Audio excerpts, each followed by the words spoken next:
Security breach of the century. Hidden radioactive cache shocks U.S. military establishment. Buried nuclear mystery uncovered. Uranium and thorium stash found behind locked doors. America's radioactive whodunit begins. Investigators hunt the mastermind behind secret stockpile.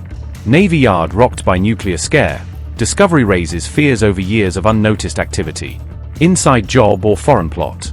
Hidden cache sparks questions no one can yet answer. The U.S. Navy has reportedly discovered a cache of radiological materials that had been hidden inside a former shipyard facility in California. Around 200 radiological items were found stored inside a cabinet at a San Francisco site, according to reports by the California Post. The discovery reportedly included samples of uranium and thorium, along with laboratory equipment used for testing and analysis.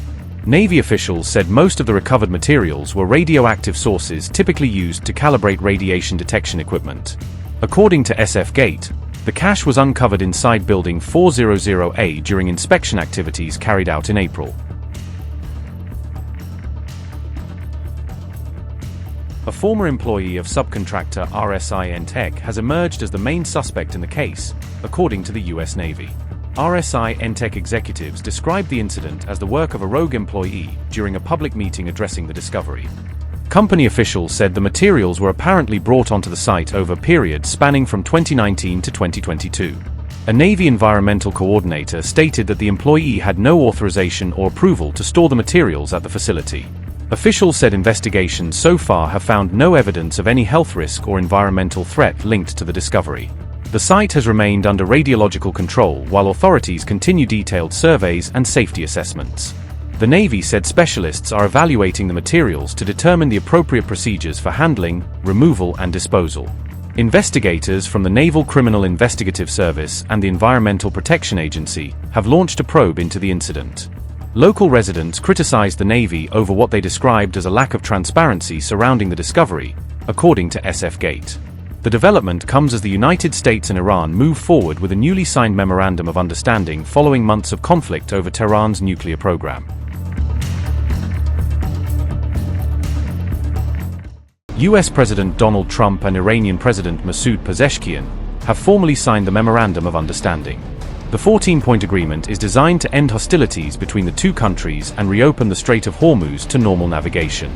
The memorandum establishes a 60-day ceasefire period during which both sides will pursue negotiations on a broader final agreement. Trump signed the document during a meeting with French President Emmanuel Macron in Paris on June 18. Meanwhile, President Pezeshkian signed the memorandum in Iran, completing the process from Tehran's side. The agreement begins with a region-wide ceasefire, aiming to halt hostilities and lay the groundwork for a permanent end to the conflict. Both sides have pledged to respect each other's sovereignty and avoid interference in internal affairs, signaling a shift toward de-escalation. Washington and Tehran have set a 60-day deadline to negotiate a broader final agreement, with an option to extend talks if needed. The United States has agreed to begin lifting its naval blockade, while Iran will gradually restore normal shipping through the Strait of Hormuz. Iran has agreed to ensure free and safe passage for commercial vessels traveling between the Persian Gulf and the Sea of Oman for a limited period of 60 days. The memorandum outlines plans for a massive $300 billion economic development initiative aimed at supporting Iran's recovery. The United States has agreed in principle to discuss sanctions relief as part of a broader and mutually accepted final settlement. Iran has reaffirmed that it will not pursue nuclear weapons, while both sides work on a framework for managing enriched uranium. Until a final agreement is reached, Iran will maintain its current nuclear activities and the US will avoid new sanctions or military deployments. The agreement allows for sanctions waivers that could enable Iranian oil exports and related financial services to resume. Both sides will explore pathways toward financial normalization, including discussions on frozen assets and economic access. Once initial commitments are implemented, negotiations will expand to address all remaining issues required for a lasting settlement. Progress toward a final agreement will depend on both sides demonstrating compliance with ceasefire and maritime obligations. Any final agreement is expected to be submitted to the United Nations Security Council for international legal backing and enforcement.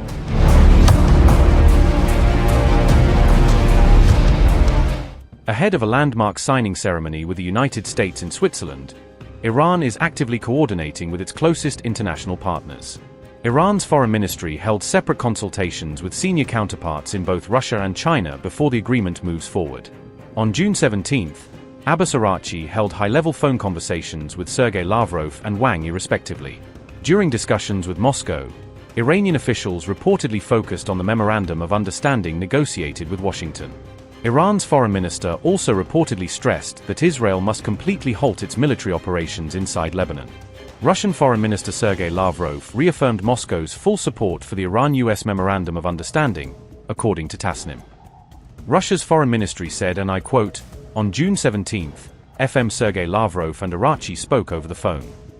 Russia expressed support for the understanding on de-escalating tensions in the region.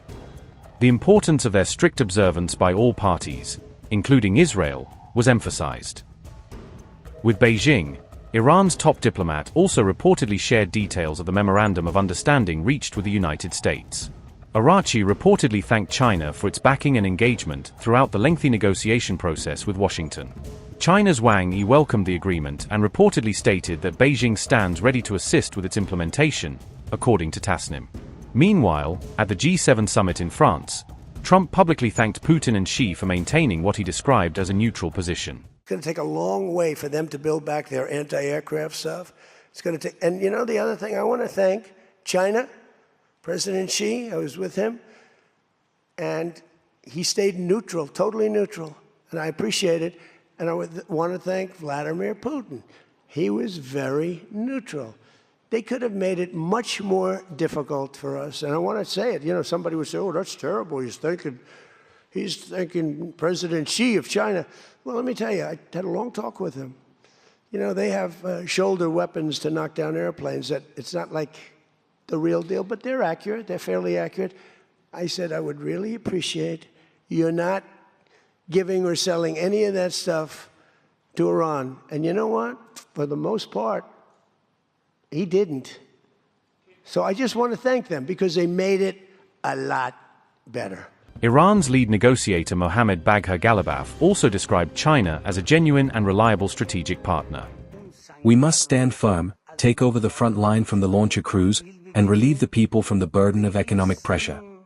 It is us who must make China believe, which it will, that we are not a customer or just a business partner. We are truly a partner to them. A partner in every sense. We need some blocks.